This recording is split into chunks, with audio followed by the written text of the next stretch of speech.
His fiancée smashed the birthday cake in his face. But the maid's next move shocked everyone. The ending changed everything. Nobody in that ballroom, not the caterers, not the string quartet, not even the two people standing at the center of it all, had any idea that the woman in the purple uniform quietly refilling water glasses would be the one who determined how this night would end.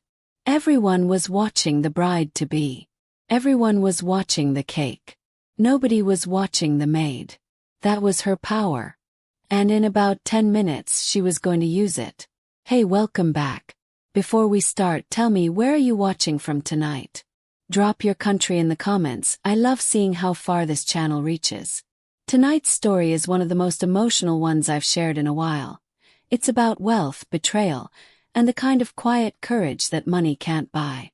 I promise you, the twist in this one is going to stay with you. Let's get into it. First, everything seemed perfect. The Whitfield estate in Charleston, South Carolina, glowed like something out of a fairy tale.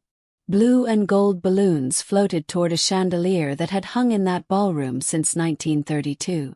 A banner reading "Happy Birthday" shimmered above a stage where a string quartet played softly, and nearly 200 guests in gowns and tuxedos moved through the room like they belonged there, because most of them did. This was Adrian Whitfield's world. He had been born into it, built on it, and by 34, doubled it. Real estate, shipping, a private equity firm with his name stitched into the letterhead.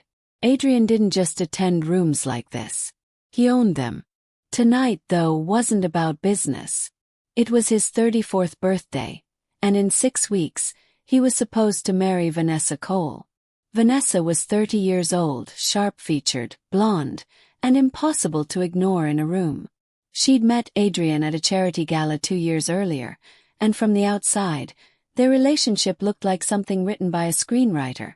The billionaire and the beautiful publicist, falling in love over champagne and quiet dinners. She wore a red satin gown tonight that had taken 3 fittings to get exactly right. She'd chosen it herself, the same way she chose everything in Adrian's life these days. The caterer, the guest list, even which of his old college friends were still worth inviting. Near the back of the room, moving between tables with a tray of sparkling water, was a woman named Rosa Delgado, 29 years old, dark hair pulled back into a tight bun, dressed in the pale purple uniform of the household staff. She had worked for the Whitfield family for almost 4 years, first for Adrian's mother before she passed, and now for Adrian himself. She was quiet. She was careful. She noticed things other people didn't, because nobody ever really looked at her. Rosa noticed, for instance, that Vanessa had spent the last 20 minutes on her phone in the corner of the room. Her face tight with something that didn't look like party excitement. She noticed that Vanessa kept glancing toward a man near the bar. Tall, dressed a little too casually for the event, someone Rosa didn't recognize from any of Adrian's usual circles. She noticed that when Adrian tried to put his arm around Vanessa for a photo earlier that evening, she'd stiffened, just slightly, before recovering with a practiced smile. Nobody else noticed. Nobody else was paying attention to a maid. The cake arrived at 8:40 p.m. 3 tiers, blue and gold to match the decorations, wheeled out on a silver cart to a round of applause. Adrian stood at the head of the table in his light blue suit, laughing as friends shouted for him to make a wish. He looked happy. He looked, Rosa thought, like a man who had no idea what was coming. She'd overheard something 2 nights earlier. A phone call through a cracked office door, Vanessa's voice low and clipped. It has to happen at the party. In front of everyone. That's the only way it works. Rosa hadn't understood it then. She was starting to understand it now. At 8:47 p.m., Vanessa crossed the room toward Adrian, her heels clicking against the marble floor. Guests parted for her the way they always did. She stopped in front of him, glanced once, just once, toward the man at the bar, and then something in her expression changed. Cold. Deliberate. Vanessa, you okay? Adrian asked, still smiling, still holding the small knife they'd used to cut the first slice. She didn't answer. Instead, she reached out, grabbed a fistful of cake from the top tier, frosting and sponge crumbling between her fingers, and smashed it into the side of his face. The room went silent. 200 people froze mid-breath. Somewhere near the back, a champagne glass slipped from someone's hand and shattered on the floor, and still nobody moved. Adrian stood there, cake dripping down his cheek onto his $3,000 suit, blinking in complete, stunned disbelief. And that was the moment Rosa Delgado set down her tray of water glasses and started walking toward the front of the room. Nobody noticed that either. Not yet. But they would. "What is wrong with you?" Adrian's voice cracked through the silence, cake still sliding off his jaw and onto his collar. He wiped at his face with the back of his hand, more confused than angry, the kind of confusion that comes from being blindsided by someone you trusted completely. Vanessa's chest rose and fell fast, her hand still coated in frosting. "You want to know what's wrong with me," she said, loud enough that every table could hear. "Ask your maid." A gasp rippled through the crowd.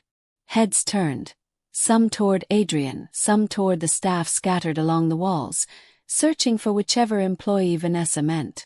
Rosa kept walking, slow and steady, her hands folded in front of her purple uniform, her face unreadable. "Vanessa, what are you talking about?" Adrian said.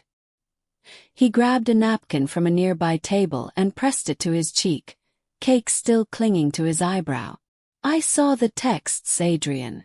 Vanessa's voice shook now, whether from real emotion or performance, nobody could quite tell. "On your phone. Last week. Late-night messages to someone named R. Sweet little check-ins. Are you okay tonight? I made you dinner, it's in the fridge. Tell me that's not her." She jabbed a finger toward Rosa, who had stopped now, about 15 feet from the cake table, standing perfectly still among 200 sets of eyes. Whispers spread through the crowd like static. Someone near the bar, the tall man Rosa had noticed earlier, pulled out his phone and started recording, a small, satisfied smile playing at the corner of his mouth. Rosa saw it. She filed it away. Adrian looked genuinely stunned. "Rosa checks on my mother's old room. She makes sure I eat when I forget to." "That's not, Vanessa, that's not what you think this is." "That's exactly what every man says," Vanessa snapped, and now there were tears in her eyes, real or manufactured nobody could say. "I gave you 2 years of my life. I planned this entire wedding around you, and this whole time you've had feelings for the help." The word landed like a slap across the room. A few guests actually flinched. Rosa's expression didn't change, but something in her eyes hardened. Not with hurt, but with something closer to clarity, like a puzzle piece finally clicking into place. "I never touched her," Adrian said, and for the first time his voice carried real anger. "I never even thought about her that way. Vanessa, you're accusing me of something in front of 200 people based on texts you clearly don't understand. Then explain them." "I don't have to explain a woman checking whether her employer ate dinner." The tall man by the bar kept filming. Rosa watched his phone screen catch the light and understood, with sudden and total certainty, exactly what tonight actually was. This wasn't jealousy. This wasn't a heartbroken fiancé discovering betrayal. This was a performance, blocked and staged, with a hired witness capturing every second of it. She thought about the phone call she'd overheard. "It has to happen at the party. In front of everyone." Vanessa turned back to the crowd, her voice climbing into something almost theatrical. "I can't marry a man who lies to my face. I can't marry someone who makes me feel crazy for noticing what's right in front of me." She yanked the engagement ring off her finger, a 4-carat diamond Adrian had spent 3 months choosing, and set it down hard on the cake table, right beside the ruined blue and gold tiers. "We're done, Adrian. I'm not doing this anymore." Murmurs. Somewhere behind Adrian, his business partner Marcus stood up from his table, his jaw tight, watching the scene with the particular stillness of a man doing math in his head. 34-year-old billionaire, No prenup finalized yet, 6 weeks from a wedding that would have merged Vanessa permanently into his fortune. Marcus had asked Adrian twice about a prenup. Adrian had brushed it off both times. "I trust her," he'd said. Rosa took a breath. Every instinct in her told her to walk away, to disappear back into the kitchen where maids were supposed to stay invisible, to let the wealthy sort out their wealthy problems without her. That was the safe thing. That was the smart thing.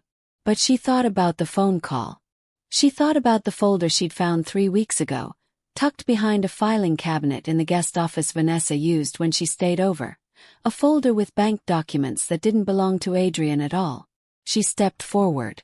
"Excuse me," Rosa said, and her voice, though quiet, cut through the murmuring crowd with startling clarity. "I think there's something everyone here should know before this goes any further." Every head in the ballroom turned toward her. Vanessa's face, for just a fraction of a second, lost all of its practiced grief. The silence that followed was different from the first one. That silence had been shock. This one was anticipation. "Rosa, you don't have to do this," Adrian said quietly, still holding the cake-stained napkin, watching her with an expression that was equal parts confusion and something like fear. Fear of what she might say, fear of what it might cost her. "Yes," Rosa said, meeting his eyes for just a moment. "I do." She turned to face the room. 200 people in evening wear, still holding champagne glasses, still frozen from the scene they'd just watched. The tall man by the bar had lowered his phone slightly, his easy smile fading into something more uncertain. "My name is Rosa Delgado. I've worked for this family for almost 4 years. I took care of Mrs. Whitfield until she passed, and since then I've helped manage this household."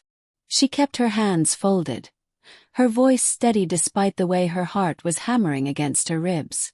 "The messages Ms. Cole found on Mr. Whitfield's phone were from me. She's right about that much.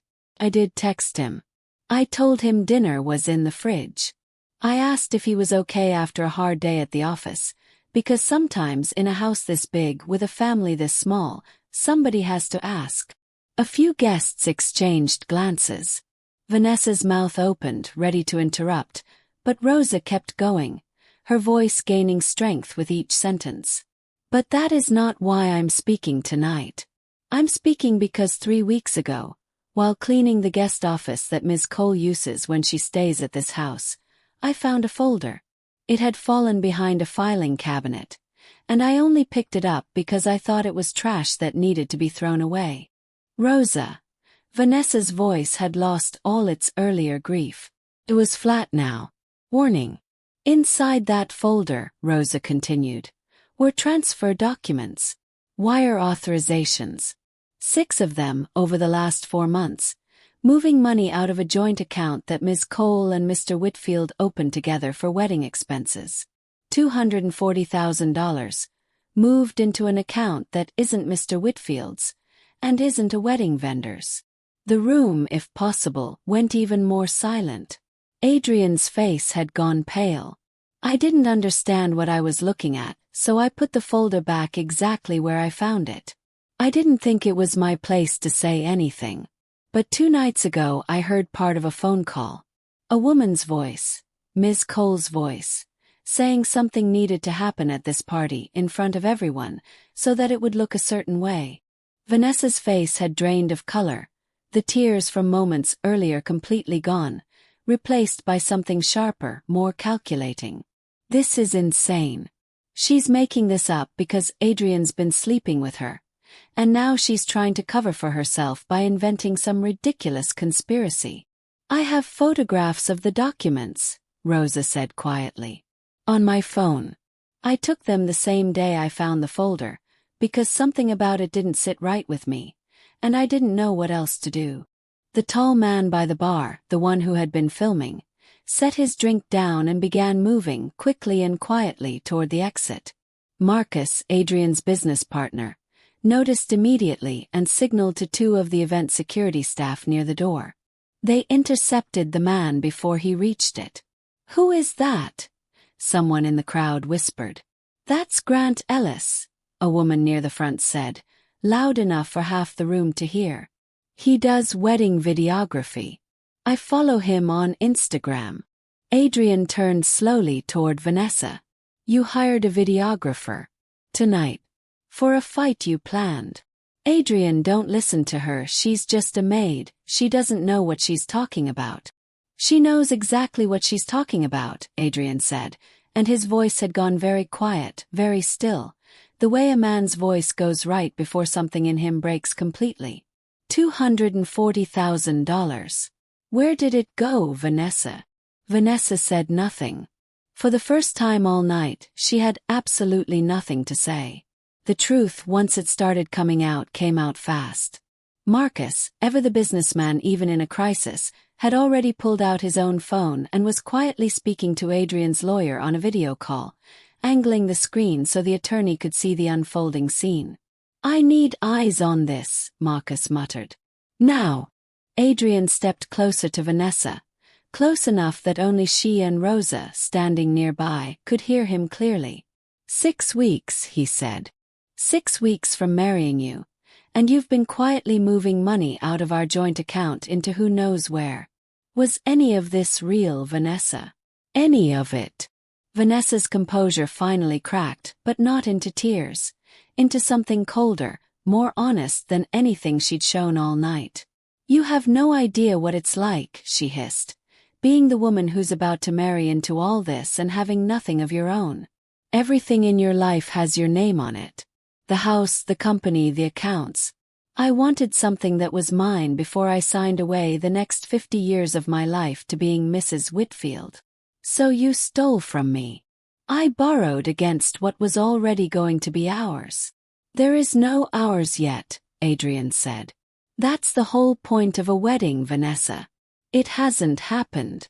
Rosa stood quietly to the side, watching a relationship she'd observed from the edges for 2 years finally collapse under its own weight in front of 200 witnesses. She felt no satisfaction in it. If anything, she felt a strange, aching sympathy, not for Vanessa's schemes, but for how lonely Adrian must have been this whole time, surrounded by so many people and so little honesty. Grant Ellis, the videographer, was being quietly walked outside by security, his phone confiscated by Marcus with a firm reminder about consent laws and slander. Whatever footage he'd captured, footage clearly meant to be leaked or used as evidence in a messy public breakup narrative that painted Adrian as the villain, would not be seeing daylight tonight. Was this always the plan? Adrian asked, quieter now, almost too tired to be angry anymore. Get engaged, get access to the accounts, move the money slowly enough that nobody noticed, and then stage some dramatic breakup so you'd walk away looking like the victim while I looked like the cheating billionaire who drove you to it? Vanessa's silence was answer enough. You even picked Rosa, Adrian said, something like disbelief creeping back into his voice. Because she was safe. Because nobody would believe a maid over a socialite. Because you thought if you accused her, I'd never fight back hard enough to expose what you were actually doing. It would have worked, Vanessa said quietly, almost to herself, if she just kept her mouth shut like the rest of the staff always does. The room, still watching, still absolutely silent, seemed to inhale as one. Adrian turned to Rosa. You could have stayed quiet, he said. You could have let this happen. Nobody would have blamed you. I would have blamed me, Rosa said simply. I've spent 4 years in this house watching your mother struggle before she passed, watching you build something out of nothing but work and grief, and I wasn't going to stand in the back of a room and let someone take it from you through a lie. That's not who I am. For a long moment, Adrian just looked at her, really looked at her, maybe for the first time in 4 years, seeing not the woman who refilled water glasses and remembered how he liked his coffee, but someone who had just, at real personal risk, told the truth in a room full of people who had every reason to dismiss her. Someone get her a chair, Adrian said finally, to no one in particular. She's not standing through the rest of this. It was such a small thing. But in that ballroom, in that moment, it meant everything. The party did not end that night, though it transformed into something unrecognizable from the celebration it had started as. Half the guests filtered out quietly, whispering behind cupped hands. The other half stayed, drawn by the kind of magnetic tension that makes people unable to look away from a slow-motion collision. Vanessa was escorted out within the hour by two of Adrian's household security staff, her red gown trailing behind her. The ring she'd thrown down on the cake table left exactly where it landed. Nobody touched it, as if it had become radioactive. Marcus stayed close to Adrian's side, already coordinating with the family's legal team about freezing the joint accounts, tracing the wire transfers, and quietly, carefully, making sure nothing about tonight would end up as a headline that painted Adrian as anything other than what he was. A man who had been deceived and had found out in the worst possible way. Rosa sat in a folding chair near the edge of the ballroom, still in her purple uniform, a glass of water in her hands that someone, she wasn't even sure who, had brought her. She felt strange. Suppose. Like she'd spent 4 years being a shadow in this house and had suddenly, without meaning to, become the most visible person in it. Around midnight, when most of the remaining guests had gone and the catering staff had begun quietly clearing the wreckage of the birthday cake, Adrian crossed the empty ballroom and sat down in the folding chair beside her. He'd changed out of his ruined suit into a plain white shirt and dark trousers, his hair still slightly damp from where he'd washed the frosting off his face. He looked, for the first time all night, less like a billionaire and more like a 34-year-old man who'd just had the worst birthday of his life. "Thank you," he said quietly. Rosa shook her head. "You don't have to thank me for telling the truth. Most people wouldn't have. Most people would have let it happen, kept their job, avoided the risk." He looked over at her. "You knew what you were risking, standing up in front of all those people. If I hadn't believed you, if I'd sided with Vanessa instead, you'd have fired me," Rosa said simply. "And I would have found another job. It wouldn't have made what I said any less true." Adrian was quiet for a moment, turning his water glass slowly in his hands. "How long did you know about the money?" 3 weeks. I found the folder by accident, and I almost put it back and forgot about it. I told myself it wasn't my business." She looked down at her hands. "But then I heard that phone call, and I realized this wasn't just about money. It was about you. About making you look like a liar and a cheater in front of everyone who respects you, so she could walk away looking like the victim, and I couldn't just—" She stopped, searching for the words. "I couldn't watch someone destroy your name and do nothing." "Why?" Adrian asked, and the question wasn't suspicious, just genuinely curious. "You've worked here 4 years. You've never asked me for anything. You never even take the extra vacation days I offer the staff. Why would you risk your job for me?" Rosa considered the question for a long moment before answering. "Because when my father was sick 3 years ago, you paid for his surgery without me ever asking. You told the hospital to bill the household account, and you never once mentioned it to me. I only found out because the hospital called to confirm the payment." She met his eyes. "I don't forget things like that, Mr. Whitfield. Money doesn't buy loyalty, but kindness does." Adrian sat back in his chair, something in his chest tightening in a way that had nothing to do with the humiliation of the evening and everything to do with the quiet, plain honesty of the woman sitting beside him. A woman, he realized, with a strange kind of shame. He had genuinely never taken the time to know. "Call me Adrian," he said. "After tonight, I think you've earned that much." The weeks that followed unfolded like the slow settling of dust after a storm. The story leaked, of course. Stories like that always do, no matter how many lawyers try to contain them. But because Marcus had moved so quickly to secure evidence and freeze the accounts, the version that reached the tabloids wasn't the one Vanessa had staged. It was the true one. A fiancé who had systematically drained joint funds and orchestrated a public smear campaign against her billionaire partner, only to be exposed by a member of the household staff with more integrity than anyone had given her credit for.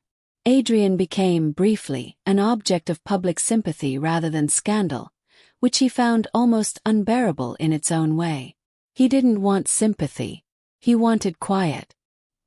He wanted his mother's house to feel like a home again instead of a stage where his worst humiliation had played out in front of 200 witnesses and, eventually, half the internet. Rosa kept working. She showed up every morning at 7, made coffee, managed the household schedule, checked on the garden Adrian's mother had planted years ago and that nobody but Rosa still tended. She didn't ask for a raise. She didn't ask for recognition. If anything, she seemed almost embarrassed by the attention that had briefly found her. Reporters calling the house, asking to speak with the maid who exposed the billionaire's fiancé, until Marcus quietly put a stop to it. But something between her and Adrian had shifted, undeniably, in the wake of that night. He started coming down to the kitchen in the mornings instead of having breakfast brought to his office. He asked her questions. Real questions about her family, about the small culinary school she'd once dreamed of attending before her father's illness had required every spare dollar she earned. He listened to the answers like they mattered, which they never quite had before, not because he was unkind, but because he had never really stopped to look. "You wanted to be a chef?" he asked one morning in early October, watching her plate scrambled eggs with a kind of precision that suggested real training somewhere underneath the practical, no-nonsense competence he'd come to rely on. "A long time ago," Rosa said. "Before things got complicated." "What happened to that?"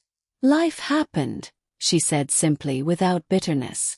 "My father needed care. My mother couldn't work the hours it required.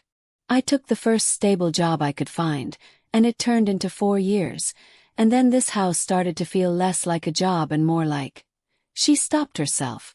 "Like what?" Rosa hesitated, then decided honesty had served her well enough in this house so far. "Like somewhere I belonged. Which is a strange thing to admit about a job where I clean up other people's messes." Adrian smiled. A real smile, the first genuine one she'd seen from him since the party. "I don't think that's strange at all." Marcus noticed the shift too, though he said nothing directly, only raised an eyebrow the way old friends do when they see something forming before the two people involved have quite named it themselves.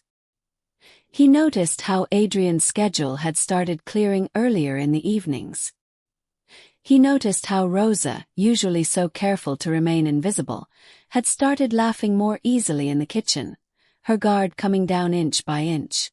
Neither of them called it anything. Not yet.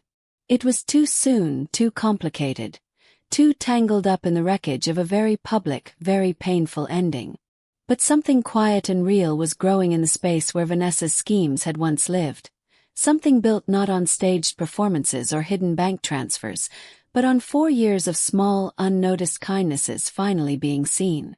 The legal proceedings against Vanessa took nearly 4 months to resolve.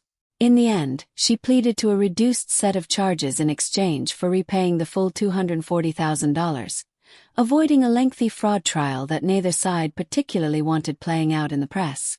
Grant Ellis, the videographer, cooperated fully once his own legal exposure became clear, providing a full account of how Vanessa had hired him weeks in advance to capture dramatic footage of a staged confrontation she planned to leak selectively to paint herself as a wronged woman escaping a controlling, unfaithful billionaire.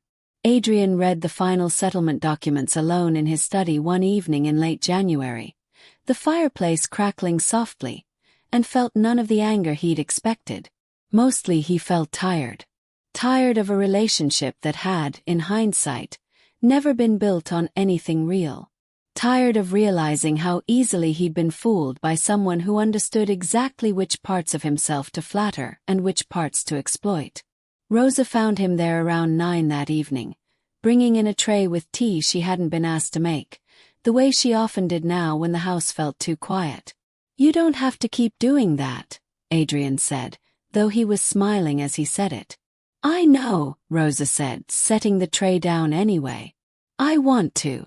She sat across from him, in the chair that had, without either of them quite deciding it, become hers over the past several months. Outside, snow was falling steadily over the Charleston hills, unusual for the region, blanketing the garden Adrian's mother had planted in white. "Can I ask you something?" Adrian said, watching her over the rim of his teacup. Of course.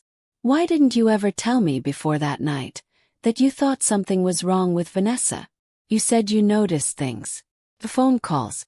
The way she looked at Grant Ellis at other events, apparently. You must have suspected something before that party. Rosa considered this carefully, the way she considered most things. Slowly, honestly, without the polish of someone used to managing a rich man's feelings. Because it wasn't my place. I told myself that for a long time. I was staff. You were about to marry someone I had real doubts about, and it felt presumptuous to say anything, like I was overstepping a line that isn't supposed to be crossed. And what changed? I realized that staying silent to protect a line isn't the same as staying silent to protect you, Rosa said. Once I understood what she was actually planning to do, how far she was willing to go to hurt you publicly, to take your money and your reputation both, the line stopped mattering. You mattered more. Adrian set his teacup down slowly. The fire popped softly in the silence that followed. I've been thinking about something for a while now, he said, and I keep telling myself it's too soon or too complicated, or that I'm not thinking clearly after everything that happened this year. But I don't think any of that is actually true anymore. Rosa went very still. I think I've been falling for you for months, Adrian said quietly. Somewhere between the coffee in the mornings and the way you never once asked me for anything, even when you had every reason to. And I don't want to keep pretending I haven't noticed. For a long moment, Rosa didn't say anything at all. Outside, the snow kept falling, soft and silent over the garden. I've been telling myself the same thing, she finally admitted. And telling myself it was foolish. You're my employer, Adrian. There's a whole world between us.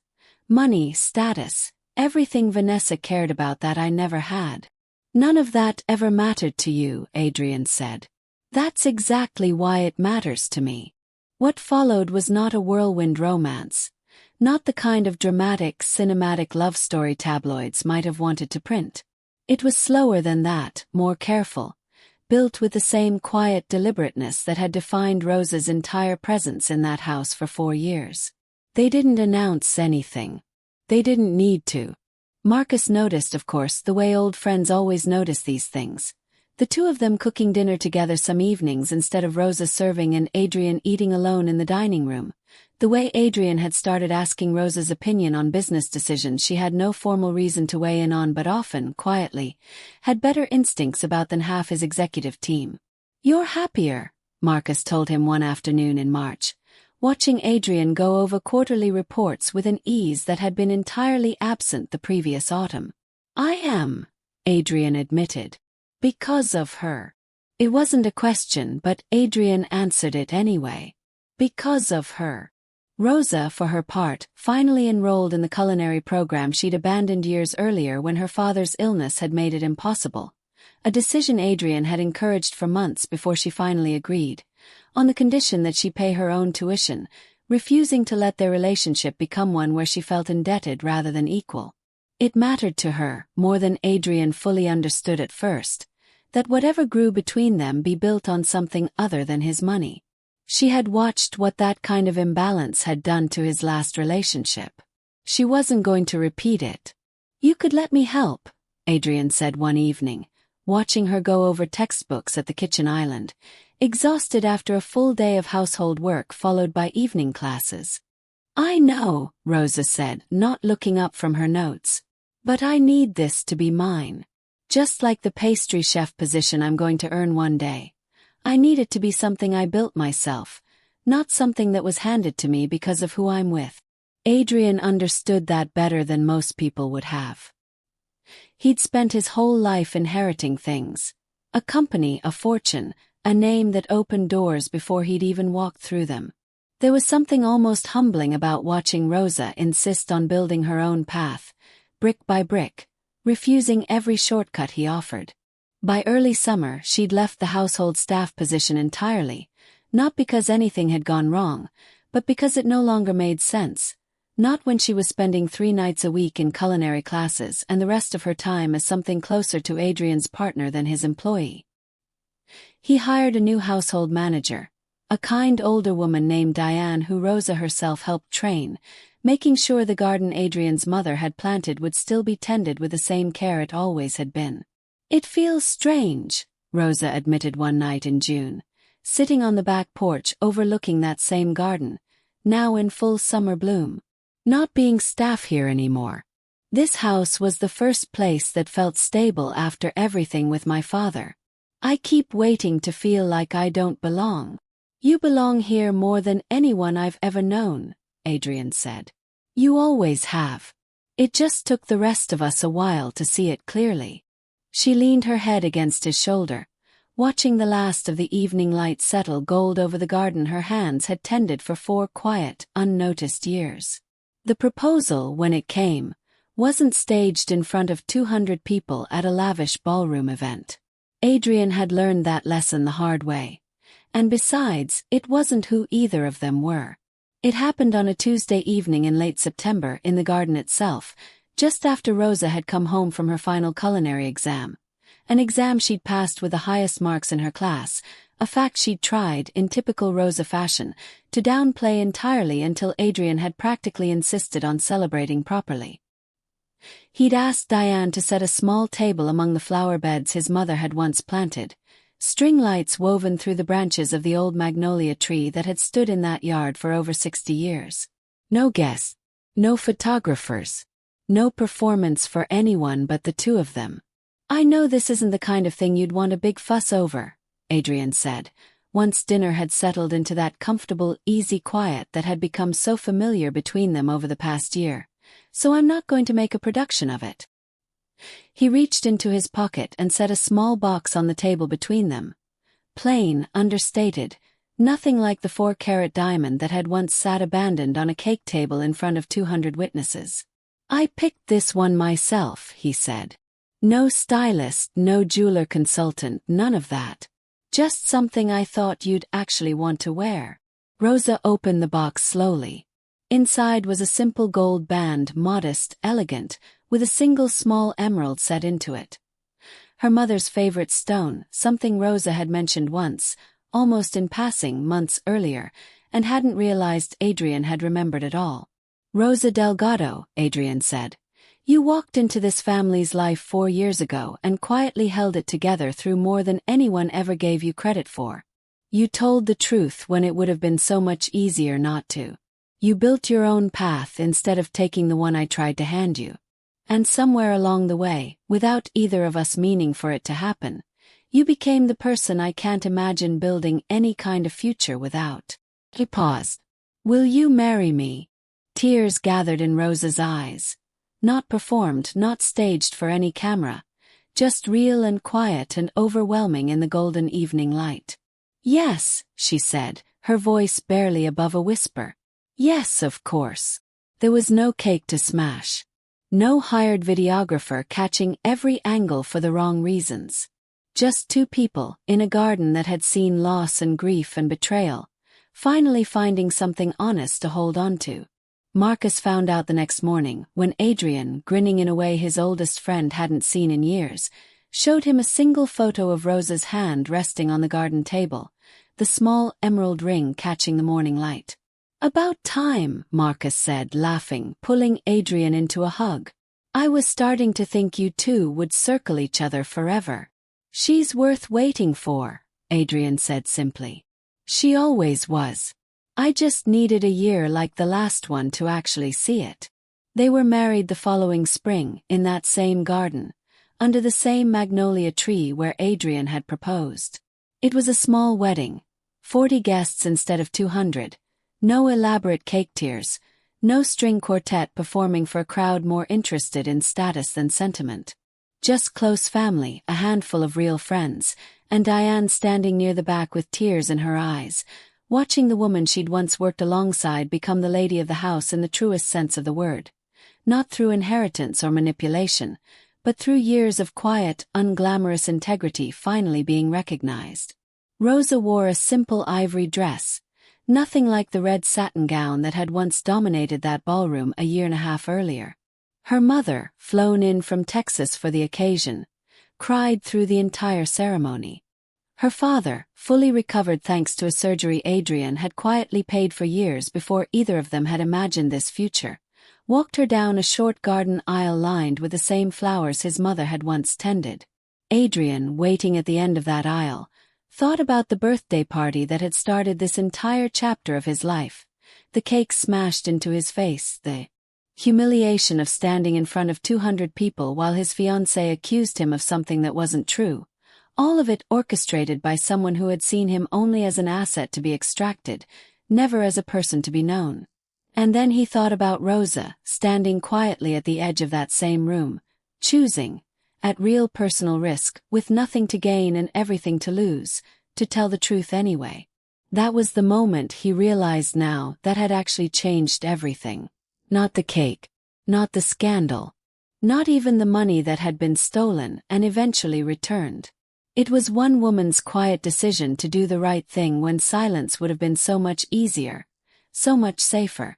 After the ceremony, as the small gathering moved into the house for dinner, Rosa paused for a moment near the garden's edge, looking back at the magnolia tree, at the flower bed she'd once tended alone as staff and now stood among as family. "What are you thinking about?" Adrian asked, coming up beside her, his hand finding hers. "How strange life is," Rosa said softly. "A year and a half ago, I was worried I'd lose my job for telling the truth. Now I'm standing here as your wife." "You never had anything to worry about," Adrian said. "Not really. The truth always finds its way to the people who deserve to hear it. It just sometimes needs someone brave enough to say it out loud." Rosa smiled, leaning into him as the last of the spring lights settled gold over the garden. There's a lesson in Rosa and Adrian's story that's easy to miss beneath all the drama. The cake, the scandal, the stolen money, the staged videographer. It's this. Character reveals itself not in comfortable moments, but in the moments when telling the truth costs you something. Vanessa had every advantage. Money, status, a seat at every table that mattered, and she used all of it to build a lie. Rosa had almost nothing to protect her, and she used the little she had to tell the truth anyway. In the end, it wasn't wealth that determined who deserved happiness in that story. It was integrity. If this story moved you tonight, I'd be so grateful if you hit that like button. It genuinely helps this channel keep telling stories like Rosa's. If you're new here, please consider subscribing because we've got so many more emotional, real stories coming your way. And if you know someone who needs a reminder tonight that honesty always finds its way to the light, please share this with them. Thank you for staying until the end. I'll see you in the next story.